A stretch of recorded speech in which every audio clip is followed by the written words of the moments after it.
Mooi fort. Mijn Mats.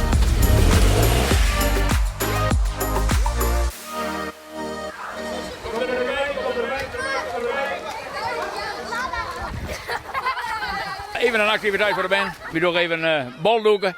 Ik gooi ze vol mogelijk ballen in het wetter. En ze moeten zo snel mogelijk zien dat ze het vinden kennen. En dat is hartstikke mooi.